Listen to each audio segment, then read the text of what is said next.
साथियों, हिंदी ज्ञान सागर YouTube channel पर एक बार पुनः आपका हार्दिक स्वागत है। जैसा कि आपको स्क्रीन के ऊपर दिखाई दे रहा है, ग्रेड फर्स्ट की तैयारी की रणनीति। आज हम इस विषय पर चर्चा करेंगे। सबसे पहले तो मैं आपको ये बता दूं कि सारे एग्ज़ाम्स हैं वो ख़त्म होने के बाद में 4,444 पदों के ऊपर सरकार है वो फर्स्ट ग्रेड वैकेंसी वो निकालने जा रही है और जल्द ही आपको विज्ञापन भी वो देखने के लिए मिल सकता है। लेकिन मेरा ये मानना है कि विज्ञापन आने के बाद में हाँ अगर हम तैयारी करें तो वो वाली बात हो जाती है, आग लगने पर कुआं नहीं खोदा जाता। तो वैसी ही बात है कि अगर हम अभी से तैयारी करें और ग्रेड फर्स्ट का एग्ज़ाम है तो सिलेबस है उसको पहले से बहुत अच्छे तरीके से बेहतर तरीके से हमें तैयार करना होगा। क्योंकि ग्रेड फर्स्ट के अंदर आपको पता ही है, सब्जेक्ट के अंदर तो विशेष करके हर जो विद्यार्थी है उसमें बैठता है वो अच्छी तरीके से सब्जेक्ट के अंदर तो उसकी पकड़ होती है, लेकिन फिर भी बहुत सारी ऐसी खामियां हमारी रह जाती हैं जिसके कारण से हम बहुत ज़्यादा तैयारी करने के बावजूद भी है वो सिलेक्शन से पिछड़ जाते हैं। इसके पीछे बहुत सारे कारण होते हैं। एक तो हम परीक्षा के नज़दीक 2 या 3 महीने बहुत खूब तैयारी करते हैं लेकिन फिर भी हमारा सिलेक्शन नहीं होता। उस तैयारी की बजाय अभी से अगर हम थोड़ा थोड़ा पढ़ना शुरू करें और हर विषय के ऊपर कहाँ से क्या पूछा जाता है उन सभी चीज़ों के बारे में ध्यान करें, तो मेरा ये मानना है कि हम सब्जेक्ट के अंदर बहुत अच्छे मार्क्स ला सकते हैं। अगर फर्स्ट पेपर के अंदर अगर हम जैसे जर्नल के लिए 40% है, ओबीसी के लिए 40% है, ये मार्क्स अगर हम कवर करते हैं और उसके साथ विषय की रणनीति है वो अभी से बनाकर हम चलें, तो मैं मानता हूँ कि हमारा सिलेक्शन कोई नहीं रोक सकता। लेकिन इसके लिए पहले से हमें कुछ तैयारी के लिए कुछ जो टिप्स हैं वो हमें अपनाने पड़ते हैं और उन्हीं के बारे में आज हम उन्हीं बातों के बारे में आज हम चर्चा करेंगे। अभी जो वैकेंसी आएंगी उसमें फिर से आपको पता ही है हिंदी की वैकेंसियाँ फिर अच्छी वैकेंसियाँ आएंगी, इसलिए हिंदी के विद्यार्थी विशेष करके अभी से एक रणनीति बनाएं और उस रणनीति के अनुसार ही अपने लक्ष्य तक पहुंचने का पूर्ण कर्मठता के साथ में, पूरा डेडिकेशन के साथ में अपना पूरा 100% प्रदान करें ताकि हमें लक्ष्य हो तुरंत लक्ष्य हो हमें प्राप्त हो सके। तो इन्हीं बातों को देखते हुए हम आज इस रणनीति पर कुछ हमारे पॉइंट है उनके ऊपर देखेंगे। जैसे पहला सबसे पहली बात है वो बात है कि आपके पास में पाठ्यक्रम जो हमारा है, सिलेबस जो हमारा है, उसकी एक हार्ड कॉपी होनी चाहिए। कई बार मैं कई विद्यार्थियों को देखता हूँ कि सिलेबस है कि हाँ है हमारे पास में फ़ोन के अंदर है, तो फ़ोन के अंदर सिलेबस नहीं, सिलेबस की हार्ड कॉपी, पाठ्यक्रम की हार्ड कॉपी हमारे पास में होनी चाहिए। सबसे पहला काम ये होना चाहिए। हार्ड कॉपी हमारे पास में होगी तो दूसरा कार्य हमारा ये है कि जितना भी पाठ्यक्रम है यानी कि संपूर्ण पाठ्यक्रम है, प्रत्येक टॉपिक आपको वो कंठस्थ होना चाहिए। ये कंठस्थ की बात ये है कि कहीं आप ऐसा मत कर लेना कि सिलेबस लेके उसको रटना शुरू कर दें, ऐसी बात नहीं है। जैसे जैसे आप टॉपिक पढ़ते जाएंगे लेकिन सिलेबस के अकॉर्डिंग आप पढ़ेंगे तो वो टॉपिक अपना आप धीरे धीरे आपके याद हो जाएंगे और हमें ध्यान रहेगा कि किस टॉपिक से कौन सा प्रश्न आया है। तो उससे क्या होता है कि जब हम एग्ज़ाम हॉल के अंदर बैठते हैं तो हमें ज़्यादा परेशानी है वो वहाँ पर नहीं होती। हम तुरंत उस प्रश्न की प्रकृति को पहचान लेते हैं कि ये प्रश्न है वो उस टॉपिक से आया है, तो उसको करने में थोड़ा हमारे लिए ईजी हो जाता है। ये दो पॉइंट हैं। इसके बाद में अगर हम तीसरे पॉइंट की बात करें तो उसके अंदर देख रहे हो कि आपको ये पहले पता होना चाहिए, ये भी पता होना चाहिए कि पिछले एग्जाम में किस टॉपिक से कितने प्रश्न पूछे गए हैं, किस एग्जाम से किस टॉपिक से कितने प्रश्न पूछे गए हैं। ये स्ट्रेटेजी हमें मूल रूप से पता होनी चाहिए, क्योंकि आपको पता है कुछ टॉपिक ऐसे फेवरेट टॉपिक हैं जिनके ऊपर प्रश्न आना निश्चित है और कुछ टॉपिक ऐसे हैं जिनके ऊपर अगर हम उसको थोड़ा ढंग से तैयार करें तो वो टॉपिक कई टॉपिकों से रिलेटेड होता है। इस कारण से ऐसे टॉपिक्स को विशेष करके हमें फोकस करना चाहिए। यानी कि कहने का तात्पर्य कि एग्ज़ाम से पहले हमें कि किस टॉपिक से कितने प्रश्न आए, उससे हमें ये पता चल जाएगा कि हमें किस टॉपिक को कितना ज़्यादा समय देना चाहिए। चौथे पॉइंट की अगर बात करें हम, तो उसके अंदर हम देख सकते हैं कि कौन से टॉपिक से निश्चित ही प्रश्न आते हैं का भी पता हमें होना चाहिए कि कौन से टॉपिक से निश्चित तौर पे। अब आप देखते हो कि आदिकाल के अंदर कुछ ऐसे टॉपिक हैं जहाँ से हर बार प्रश्न आते हैं, जैसे पृथ्वीराज रासो है। पृथ्वीराज रासो की प्रमाणिकता के बारे में करीब करीब प्रश्न आता है। जैसे अभी हम आधुनिक काल के अंदर देखते हैं, जैसे तार सप्तक है, तो तार सप्तक से निश्चित तौर से एक प्रश्न क्या, मैं तो ये मानता हूँ कि तार सप्तक से 2% से कम तो कभी आते ही नहीं। कई कई बार तो जैसे फर्स्ट ग्रेड व्याख्याता 2015 के अंदर आपने देखा होगा कि उसमें 3 प्रश्न आए थे। 3 प्रश्न है वो तार सप्तक से ही पूछ लिए थे। तो कुछ ऐसे फेवरेट टॉपिक होते हैं जो भी पेपर सेटर होता है उनके, कि वहाँ से प्रश्न आने निश्चित ही हैं। जैसे इसी प्रकार से अगर आप देखें तो मध्यकाल के अंदर जैसे अष्ट छाप से है, तो अष्ट छाप से एक प्रश्न निश्चित आता है। इसी प्रकार से आप रीतिकाल के अंदर देखते हैं तो रीतिकाल के अंदर सर्वांग निरूपक कवि है या लक्षण ग्रंथ है, तो उनके बारे में प्रश्न वो निश्चित आता है। और देखिए मज़े की बात तो ये है ना कि जो प्रश्न इन ये फेवरेट टॉपिक से आते हैं उनसे बार बार वही प्रश्न आते हैं जो पिछले एग्जाम्स के अंदर आए हैं। तो विशेष करके इसके ऊपर भी हमें फोकस है वो करना चाहिए। 4 पॉइंट हमने देखे अपनी तैयारी के लिए। अभी अब हम देखते हैं 5वां बिंदु है। 5वें बिंदु की अगर बात करें तो शिक्षा मनोविज्ञान है उसको साथ साथ हमें अवश्य ही पढ़ना चाहिए, क्योंकि आपने देखा होगा कि कई जो विद्यार्थी हैं तैयारी करने वाले फर्स्ट ग्रेड के, उनके सब्जेक्ट में अच्छी कमांड होती है उनकी। तो सब्जेक्ट में पहले 120 प्रश्न आते थे, अब पिछला जो एग्ज़ाम हुआ है उसके अंदर 130 प्रश्न आए हैं और 20% है वो किसके आए हैं, मनोविज्ञान के। लेकिन ये 20% भी बहुत महत्व रखते हैं, क्योंकि 130 में से कई बार हम अपने सब्जेक्ट में बहुत अच्छा स्कोर करते हैं लेकिन कहीं न कहीं इन 20 प्रश्नों के अंदर पिछड़ जाते हैं और इसी कारण से हम सिलेक्शन से रह जाते हैं। इसलिए मेरा ये मानना है कि शिक्षा मनोविज्ञान है उसको साथ साथ अवश्य पढ़ें। अब सबकी पढ़ने की अलग अलग है। आप एक बार शिक्षा मनोविज्ञान को बहुत अच्छी तरीके से 4 या 5 या 10 दिन के अंदर पढ़ लें, उसको अच्छी तरीके से तैयार कर लें, उसके शॉर्ट नोट्स बना लें। उसके बाद में हम उसको कुछ लोग अलग अलग लोगों की अलग अलग स्ट्रेटेजी होती है पढ़ने की। कुछ 5 दिन के बाद में उसको रिवाइज करते हैं, कुछ रोज़ एक टॉपिक को पढ़ते हैं। जैसा भी हो आपको सूटेबल लगे उसके अनुसार से उसको रिवाइज है वो अवश्य करते रहें। उसके बाद में अगर हम छठे बिंदु की बात करें तो प्रत्येक टॉपिक में उस पॉइंट को अवश्य बार बार रिवाइज करें जहाँ से हर परीक्षा के अंदर है वो प्रश्न है वो आता है। ये बात मैंने पहले भी आपको बताई है।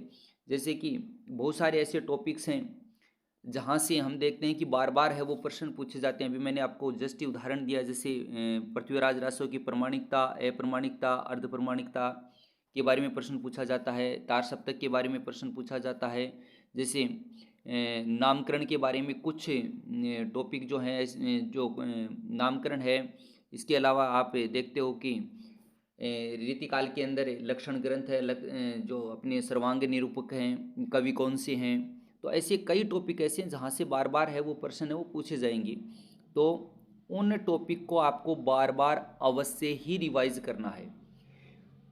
आप ये मान के चलिए जैसे हिंदी साहित्य का इतिहास है उसमें 50% जो आते हैं उनमें से 20% आपको ऐसे मिल जाएंगे जो बार बार वहीं से पूछे जाते हैं, वही प्रश्न पूछे जाते हैं जो पिछले एग्जाम्स के अंदर आए। तो मेरा ये मानना है कि प्रत्येक टॉपिक में उस पॉइंट को अवश्य बार बार रिवाइज करें जहाँ से परीक्षा में बार बार प्रश्न है वो पूछे जाते हैं। 7वां बिंदु हमारा, अगर हम इसके ऊपर भी ध्यान करें, कन्फ्यूज वाले पॉइंट्स की अलग लिस्ट बना लें और उनको हनुमान चालीसा मानकर रोज उसका जाप करें। ये बहुत ही अच्छी बात है, क्योंकि हर जगहों के ऊपर हर हमारे जो टॉपिक हैं, हमारे जो विषय हैं, उनके अंदर कुछ ऐसी जगह होती हैं जो हमें बार बार कंफ्यूज करती हैं। कुछ रचनाओं के अंदर हम कंफ्यूज होते हैं, कई बार कुछ नामों के अंदर हम कंफ्यूज होते हैं। जैसे हमारे अभी इसके अंदर सेट एग्ज़ाम के अंदर पूछा गया कविता के नए प्रतिमान, ये रचना, और एक है नई कविता के प्रतिमान, ये रचना। तो इनके अंदर हमारे कंफ्यूज रहता है। एक नामवर सिंह की लिखी हुई है, एक डॉक्टर अपने जो है लक्ष्मीकांत वर्मा की लिखी हुई है। तो इसके अंदर हमें कंफ्यूज रहता है। अब तो उसके लिए हमें कोई भी तरीका अपनाएं हम, जैसे अपनी कोई ट्रिक बना लें, या उसको बार बार इस तरीके से याद करें कि वो हमें मुँह जुबानी याद हो जाए। जैसे नई कविता के प्रतिमान है वो लक्ष्मीकांत वर्मा की है, और कविता के नए प्रतिमान है वो मुक्ति बोध की है। ऐसे कामायनी के अंदर भी दो तीन रचनाएं ऐसी हैं जिनके अंदर हम बार बार कंफ्यूज होते हैं। जैसे कामायनी एक पुनर्विचार, ये मुक्ति बोध की है। कामायनी एक पुनर्मूल्यांकन, ये रामस्वरूप शर्मा की है। तो ये इनके अंदर हम बार बार कंफ्यूज होते हैं। तो ऐसे टॉपिक्स जो हैं कंफ्यूज वाले, उनको एक जगह लिस्ट, उनकी एक लिस्ट बना ले अलग से, और वहाँ से हमें उसको बार बार है वो रिवाइज है वो हमें करना चाहिए। 8वां पॉइंट है, ये भी बहुत अच्छा है, क्योंकि आजकल आपको पता ही है यूट्यूब की दुनिया है, या फिर आप मार्केट के अंदर देखते हैं कि बहुत सारा मैटर है वो हमारे सामने होता है, और बहुत सारा मैटर है। कोई कहेगा कि इसमें से ये आ जाएगा, कोई कहेगा कि इसमें से ये आ जाएगा, ये निश्चित ही आपको 100% सफलता दिलवा दें। कहने का मेरा एक ही आशय है कि बहुत सारा मैटर जगह जगह से इकट्ठा करने की बजाय मैटर ऐसा आप सेलेक्ट कीजिए जो हमारे लिए परीक्षा उपयोगी, बहुत ज़्यादा परीक्षा उपयोगी हो। कहने का तात्पर्य है कि थोड़ा या सीमित मैटर रखें और उसी को बार बार रिवाइज करें। अब आप अगर मैं ये कहूँ कि आदिकाल के ऊपर ही आप बहुत सारी किताबें इकट्ठी कर लें, आज एक किताब को पढ़ा, कल दूसरी को पढ़ा, परसों तीसरी को पढ़ा, हम पढ़ते रहेंगे तो आदिकाल में उलझ कर रह जाएंगे। तो बहुत सारा मैटर है, मैं मानता हूँ कि इकट्ठा करने की बजाय सीमित मैटर रखें और हमें सफलता दिलवा सके ऐसा मैटर हमें इकट्ठा करना चाहिए जो लक्ष्य केंद्रित हो। कहने का तात्पर्य है, अगर हम 9वें टॉपिक की बात करें, 9वें बिंदु की बात करें, एक ही पुस्तक को हमें बार बार पढ़ना है। वो रिलेटेड, ये मैटर वाले से रिलेटेड है। एक ही पुस्तक को 10 पुस्तकों को हम 10 पुस्तकों को अलग अलग पढ़ेंगे, उसकी बजाय एक ही पुस्तक को, अच्छी पुस्तक हो जिससे हमारा सिलेबस 90% कवर हो जाए। मैं ये नहीं कहता कि हर किताब से 100% सिलेबस है वो कवर हो ही जाता है। आप कोई भी एक किताब ले लीजिए, हर किताब से वो 80 से 90% सिलेबस है वो कवर हो ही जाता है, और उसी को अगर हम बार बार पढ़ें, अगर हमारा वो 90% भी अगर अच्छी तरीके से कंठस्थ हो जाए तो भी हम आराम से सफलता प्राप्त कर सकते हैं। क्योंकि कोई भी 100 से 100% तो सही करके आता नहीं है, उसमें से कुछ न कुछ पर्सन है वो कहीं से भी पढ़ें वो रह ही जाते हैं। लेकिन हम अलग अलग बुक्स को पढ़ेंगे तो सारा है वो आपस में मिल जाएगा कि वो उसमें ये दे रखा था, उसमें वो दे रखा है। तो आधे समय तो हम कन्फ्यूज़न में ही निकाल देते हैं। तो मेरा कहने का आशय है कि एक ही पुस्तक लें, अच्छी लें, जो हमारे सिलेबस को तकरीबन 80 से 90% है वो कवर कर सके, और उसी के बार बार पढ़ें, उसी में विश्वास रखें, तो हमें सफलता है वो अवश्य मिलेगी। कई बार आप देखते हो कि यूट्यूब चैनल्स के ऊपर बहुत सारा कंटेंट है वो हमें उपलब्ध होता है, हम कभी इसको पढ़ते हैं, उसको देखते हैं, कभी उसको देखते हैं, और उसके बार बार जगह जगह से देखने के चक्कर में हमें वो सारा का सारा कंफ्यूज में आ जाते हैं कि वो अमुक गुरुजी ने ये बताया, अमुक गुरुजी ने ये बताया। तो आप जहाँ से भी पढ़ें उसको उसी के अंदर विश्वास करके उसी को बार बार पढ़ें। मेरा कहने का तात्पर्य एक ही है, किसी भी यूट्यूब चैनल्स को आप अपना सकते हैं या फिर बुक्स को ले सकते हैं। अगला पॉइंट अगर हम देखें तो कठिन टॉपिक का 3-4 उसको 3-4 बार लिखें आप। कुछ टॉपिक ऐसे कठिन होते हैं जो हमें जल्दी याद नहीं होते। जैसे अगर कोई नया नया जो अभी फर्स्ट ग्रेड की तैयारी कर रहा है, अभी जो पहली बार तैयारी कर रहा है, तो उसके लिए जो हमारे जैसे सिद्धांत वगैरह हैं, अनुकरण सिद्धांत है, इसके अलावा जो अपने सिलेबस के अंदर वक्रोक्ति सिद्धांत जोड़ रखा है, इसके अलावा जो ध्वनि सिद्धांत है, साधारणीकरण है, लॉन्जाइनस का उदात्त तत्व है, तो ये मनोविश्लेषणवाद वगैरह, ये जो कुछ टॉपिक हैं वो थोड़े कम समझ में आते हैं। तो इन टॉपिक्स को हमें क्या करना है, 3 से 4 बार अगर हम लिख के एक बार याद कर लेंगे, 3-4 बार लिख लिख के याद करेंगे, तो धीरे धीरे धीरे धीरे वो क्या हो जाएगा, हमारे लिए ईजी हो जाता है। और अंत में अगर हम देखें तो मैं ये कह सकता हूँ कि ये जो 10-11वां है, स्वयं के शॉर्ट नोट्स हैं वो हमें बनाने चाहिए। स्वयं के शॉर्ट नोट्स बनाने से क्या होता है कि परीक्षा के जब हम नज़दीक पहुँचते हैं तो हमें एक डर सताने लगता है कि मैं इसको भी पढ़ वो रह गया, ये रह गया, मेरा ये टॉपिक पढ़े भी ना रह गया। तो उस समय में हम क्या होता है कि अपने मन में एक दृढ़ता लाने के लिए हम क्या कर सकते हैं कि शॉर्ट नोट्स हमारे होंगे, तो परीक्षा के नज़दीक अगर हम उनको जल्दी जल्दी रिवाइज कर लेते हैं तो हमारे मन में एक दृढ़ता का भाव आता है कि हाँ, हमें सब कुछ याद है। और शॉर्ट नोट्स होते हैं, उससे हमारा सिलेबस है वो रिवाइज भी है, वो जल्दी होता है। तो इस कारण से ये भी मेरा एक मानना है कि स्वयं के नोट्स बनाएं, शॉर्ट नोट्स बनाएं।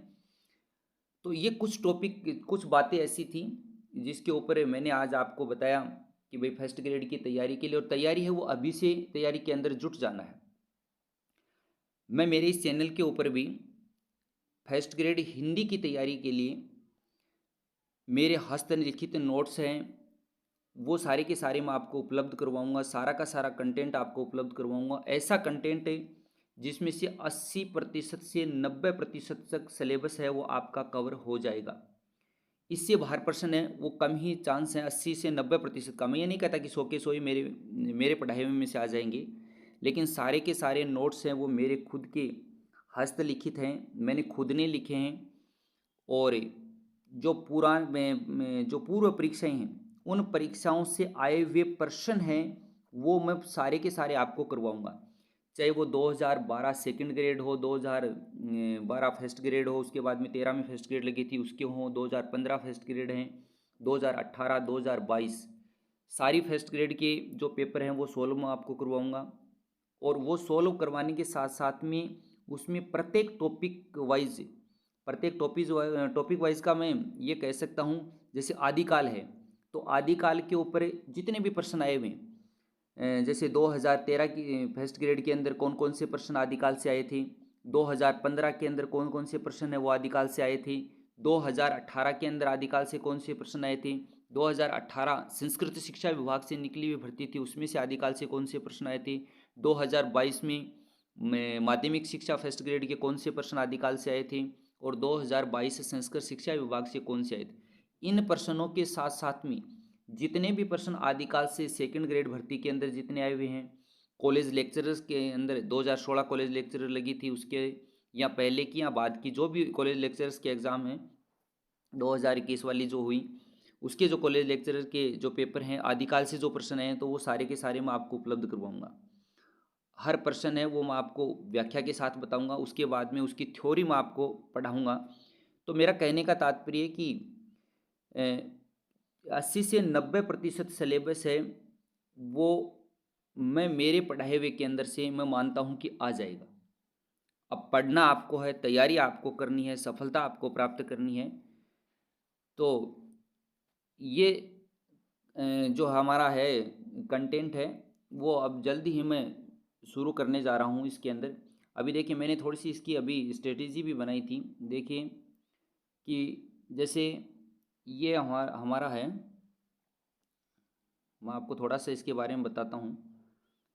जैसे देखिए 2015 भर्ती थी उसके अंदर अगर हिंदी साहित्य के इतिहास की बात करें, हम हिंदी साहित्य के इतिहास की बात करें तो उसमें से 15% है वो आदिकाल से आए थे, 8% है वो भक्ति काल से आए थे, 7% है वो रीतिकाल से आए थे। 15 और 8 है 23, 23 और 7 है 30, और प्लस 15 के लगभग पर्सन है वो आधुनिक काल से आए थे, 30 और 15 45, यानी कि 45% है वो हिंदी साहित्य के इतिहास से आए थे। आप ये देखिए 2018 के अंदर देखिए आदिकाल से 8% है, भक्ति काल से फिर 9% है, फिर रीतिकाल से 9% है, तो 9 9 18 और 8 26 26, और फिर आधुनिक काल से मिला के कुल 35 के लगभग पर्सन है, 35-40 के लगभग पर्सन है वो यहाँ से आए थे। संस्कृत विभाग के अंदर आप देखते हो तो संस्कृत विभाग के अंदर भी 2018 वाली के अंदर 8% आदिकाल से, 10% है वो भक्ति काल से, 11% है वो रीतिकाल से।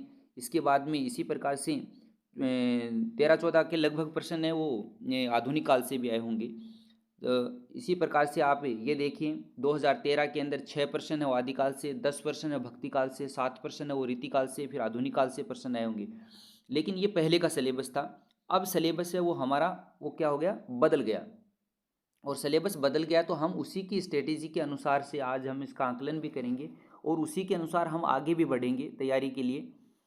देखिए 2022 की अगर हम बात करें तो 2022 में माध्यमिक शिक्षा बोर्ड की जो एग्ज़ाम हुई थी, माध्यमिक शिक्षा संस्कृत शिक्षा विभाग और माध्यमिक शिक्षा विभाग अलग अलग फर्स्ट ग्रेड की एग्ज़ाम हुई थी, तो 13% है वो आदिकाल से आई। अब आप इसको गौर से देखना, आपको पता चल जाएगी कि हमें कौन से टॉपिक को किस स्ट्रेटेजी के साथ में पढ़ना। तो 13% आए थे आदिकाल से, 12% आए थे भक्ति काल से, 11% आए थे रीतिकाल से और 15 के लगभग परसेंट आए थे आधुनिक काल से।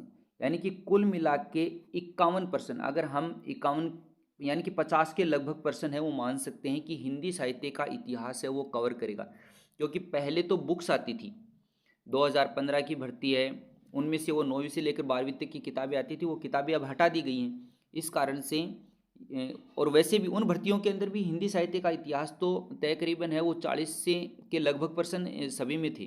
तो हिंदी साहित्य के इतिहास के अंदर ये 8-10% और ज़्यादा एक्स्ट्रा हो गए, तो ये हम कह सकते हैं कि 50 के लगभग परसेंट इसमें से आते हैं।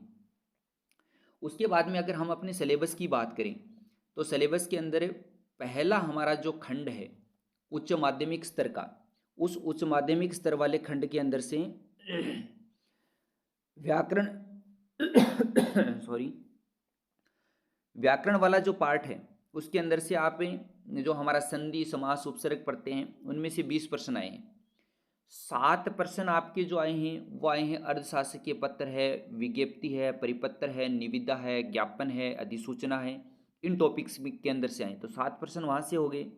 3% हमारे गद्यांश से आए। गद्यांश के साथ में इसमें पद्यांश भी दे रखा है, लेकिन यहाँ पर पद्यांश हमारे आया ही नहीं इसके अंदर, तो 3% ये यहाँ से आते हैं। अगर 3% इसके अंदर और बढ़ जाते हैं, वो कौन से पद्यांश के बढ़ जाते हैं, तो कई बार 6% भी पूछ लेते हैं इसके अंदर। तो 3% है वो हमारे गद्यांश के अंदर से आए और 4 के लगभग परसेंट, 3 या 4 के लगभग परसेंट आए थे वो हमारे किससे आए थे, कविता, कहानी, वार्ता, रिपोर्टाज, डायरी लेखन वगैरह जो 5-6 टॉपिक हमारे थे उन 5-6 टॉपिक में से आए थे। तो ये हमारे कुल होते हैं 34%।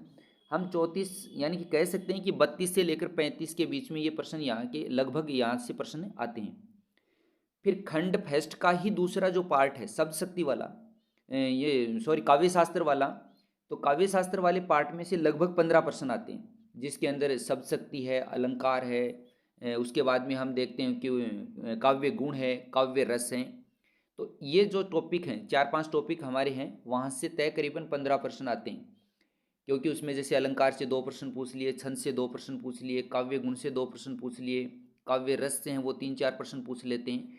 तो ये कुल मिला के वहाँ से 12 से लेकर 15% के बीच में यहाँ से भी आते हैं। तो 15% के लगभग यहाँ से आए। उसके बाद में अगर हम स्नातकोत्तर की बात करें, ये देखिए ये कोई फिक्स नहीं है, उसमें से 2-4% है वो किसी टॉपिक से कई बार है वो ज़्यादा पूछ लिए जाते हैं, कई बार है वो कम पूछ लिए जाते हैं। तो लगभग है 15 से लेकर 17% तक है इसके अंदर भी पूछ लिए जाते हैं। इसके बाद में अगर हम अगली बात करें स्नातकोत्तर वाला जो पाठ्यक्रम हमारा है, अब स्नातकोत्तर वाले पाठ्यक्रम के अंदर हमारे उसमें कुछ रचनाएं भी जोड़ रखी हैं, जैसे कबीर ग्रंथावली के बारे में कुछ साखी जोड़ रखी हैं, कुछ पद भी उसमें 5 शुरू के पद जोड़ रखे हैं, जैसे रामचरित मानस के बारे में तुलसीदास जी का बालकांड वाला है, तो ये बालकांड वाला है, ये किसके अंदर है, सेकंड ग्रेड के अंदर भी चलता है और फर्स्ट ग्रेड के अंदर भी चलता है। इसी प्रकार से बालकांड के अलावा कुछ रचनाएं और भी, कुछ निबंध हैं, कुछ कहानियां हैं उसके अंदर, वो भी हमारे जोड़ रखे हैं उसमें। तो ये सारे के सारे टॉपिक्स जो हैं उनमें से मिला के कुल 12-13 के लगभग प्रश्न यहाँ से भी आते हैं। और 12-13% 10 से लेकर 12% है वो हमारे कुछ से जो स्नातकोत्तर स्तर के अंदर जो हमारे सिलेबस जोड़ रखा है, काव्य हेतु है, काव्य लक्षण है, काव्य प्रयोजन है, अरस्तु का अनुकरण सिद्धांत है, लॉन्जाइनस का उदात्त तत्व है, मनोविश्लेषणवाद है। पहले मार्क्सवाद चलता था उसको हटा दिया, मनोविश्लेषणवाद जोड़ दिया। एक आध टॉपिक इधर उधर कर देते हैं, उससे कोई विशेष फर्क नहीं पड़ेगा। अगर हम अभी से तैयारी करके रखें, एक आध टॉपिक का इधर उधर होता है, बाकी वही सिलेबस होता है। इसके साथ ही जो है वो मनोविज्ञान है वो पहले 30 नंबर की आती थी, अब मनोविज्ञान है यानी कि 30 क्वेश्चन आते थे, 30 क्वेश्चन आते थे। अब मनोविज्ञान के कितने प्रश्न आ रहे हैं, अब मनोविज्ञान के 20 ही प्रश्न आते हैं। क्योंकि पिछले जितने भी फर्स्ट ग्रेड के एग्ज़ाम हुए हैं 2022 के, उसके अंदर हर विषय के अंदर 20% के लगभग ही, किसी में 20 पूछ लिए, किसी में 22 पूछ लिए, तो ऐसे प्रश्न उसमें पूछे गए थे। लेकिन एवरेज हम देखें तो 20% आते हैं। और ये सारे मिला के अगर हम इसके अंदर देखें तो 51, 34, 17, 28, 20 के लगभग ये प्रश्न है वो पिछली 2022 हिंदी विषय के अंदर पूछे गए थे, और इस प्रकार से ये 150% के लगभग होते हैं। तो हम इसी के अकॉर्डिंग है वो तैयारी है उसको अंजाम देंगे। मैं मानता हूँ कि अगर हम अभी से थोड़ा थोड़ा करके भी 2-2 घंटे सुबह, 2 घंटे शाम को, 2 घंटे कहने का तात्पर्य है कि 5-6 घंटे भी अगर अभी से हम पढ़ना शुरू करें, 2 घंटे 3 घंटे मान लीजिए सुबह के समय में, 3 घंटे शाम को मान लीजिए, तो 5-6 घंटे कम से कम अगर हम अभी से पढ़ना शुरू करें। आपको पता है कंपटीशन बहुत ज़्यादा है, कंपटीशन वो भी है और कंपटीशन वैसे भी है, वैसे वाला आप समझ गए होंगे। तो इन सभी चीज़ों को ध्यान में रखकर अगर हम 5 से 6 घंटे भी देखें, 5 से 6 घंटे भी हम अपनी स्टडी को टाइम दें, तो निश्चित तौर से 100% है वो सफलता आपको मिलेगी। अब रही बात मैं इसके ऊपर किस प्रकार से आपको चैनल के ऊपर कंटेंट है वो उपलब्ध करवाऊंगा उसकी, तो मैंने आपको पहले ही बताया हिंदी साहित्य की इतिहास, आदिकाल, भक्तिकाल, रीतिकाल और आधुनिक काल, उसके जितने भी प्रश्न आए हुए हैं तकरीबन 700 के लगभग प्रश्न है वो पिछले एग्जाम्स के अंदर आए हुए प्रश्न हैं, वो मैं आपको करवाऊंगा पूरे के पूरे टॉपिक वाइज। जैसे आदिकाल के ऊपर करवा दिया मैंने, जैसे भक्ति काल के ऊपर जो पूरा का पूरे जितने भी एग्जाम्स के अंदर आए, वो भी एग्जाम्स के अंदर आए हुए भी उनमें भी अलग अलग 2015 में कौन से प्रश्न आए थे, 2018 में कौन से प्रश्न आए थे, और वहाँ पर आप देखना मैं बार बार आपको वो प्रश्न करवाऊंगा तो आपको खुद को पता चल जाएगा कि देखिए कितने प्रश्न है वो बार बार रिवाइज हो रहे हैं। तो वो मैं आपको पूरा का पूरा उपलब्ध हिंदी साहित्य के इतिहास से संबंधित, काव्य शास्त्र के जितने प्रश्न आए हुए हैं, व्याकरण के जितने प्रश्न आए हुए, अब व्याकरण के देखिए हर बार नए नए प्रश्न भी आते हैं और कई प्रश्न है वो रिपीट भी होते हैं, लेकिन फिर भी अगर हम उसका अभ्यास करेंगे प्रश्नों का तो उसी के आसपास से वो प्रश्न पूछे जाते हैं। जैसे शशास्त्र की संधि विच्छेद पूछी जाती है तो वो कई एग्जाम्स के अंदर पूछी जाती है, तो उसी प्रकार की प्रकृति के वो जो प्रश्न है वो पूछे जाते हैं, तो उनके बारे में हर टॉपिक से अलग अलग प्रश्न है वो मैं करवाऊंगा आपको पहले, और वो सारे प्रश्न करवाने के बाद में थ्योरी हम पढ़ेंगे, और थ्योरी के साथ में भी उन प्रश्नों को बार बार हमें रिपीट भी करते जाएंगे कि यहाँ से ये प्रश्न आया हुआ था। और साथ ही साथ में हर विषय के अंदर जहाँ से विशेष करके प्रश्न पूछे जाते हैं, जैसे आदिकाल के बारे में अगर हम देखें तो आदिकाल के अंदर जैसे नामकरण से विशेष करके नामकरण के अंदर कौन कौन से प्रश्न, जैसे राहुल सांस्कृत्यायन ने हिंदी का प्रथम कवि किसको माना है, तो सरहप्पा को माना, ये प्रश्न हर परीक्षा के अंदर आता है। तो इस प्रकार के प्रश्न हैं वो भी मैं आपको, जैसे मैंने आपको थोड़ी देर पहले भी बताया था, तो आदिकाल के अंदर जो पृथ्वीराज रासो उसकी प्रमाणिकता वाला वो प्रश्न हर जगह से आता है, हर हर बार आता है, तकरीबन एग्जाम्स के अंदर आता। तो ऐसी जहाँ से भी जो प्रश्न बार बार पूछे जाते हैं उन सभी को मैं अलग से सह व्याख्या है वो आपको पढ़ाऊँगा, थ्योरी पढ़ाऊँगा, उन प्रश्नों को विशेष करके हम फोकस करेंगे, उनको बार बार रिपीट करेंगे। साथ ही साथ है उसके बाद में हम कुछ अभ्यास प्रश्न भी 20-30 प्रश्न है वो हर टॉपिक से हम अलग से भी करेंगे। इस प्रकार से कुल मिलाकर अगर हम 2000 के लगभग प्रश्न भी हल कर लेते हैं तो मेरा ये मानना है कि आपको सफल होने से कोई नहीं रोक सकता। दूसरी चीज़ है, अगर हम इतने प्रश्नों को बार बार करें तो प्रश्नों के साथ साथ में हम ये भी देखेंगे, देखिए मैं आपको बताऊं, जहाँ से भी प्रश्न पूछा जाता है तो उस प्रश्न की के अंदर जो उसके ए ब स द के अंदर जो और बिंदु दिए हुए हैं उसके बारे में भी हमें हमेशा फोकस करना चाहिए, ताकि वो टॉपिक है वहाँ से वो बार बार रिवाइज होता है। ये सारी की सारी चीज़ें हम अपने सिलेबस के अंदर देखेंगे। तो बाकी कहते हैं वैसे ही मैं बार बार ये कहता हूँ कि चैनल को सब्सक्राइब करें, लाइक करें, कमेंट करें आपको कैसा लगा, और कोशिश ये की जाएगी कि जो आप देखते हो कि बड़े बड़े डिजिटल स्टूडियो वाले, वो ऐसी बात तो मेरे पास में है नहीं, साधारण सा मोबाइल है उसी से मैं जो भी कंटेंट आपको है वो उपलब्ध है वो करवाने की कोशिश करूँगा। तो इन्हीं सब के साथ में आज के लिए बस इतना ही, धन्यवाद, बाकी बाद में।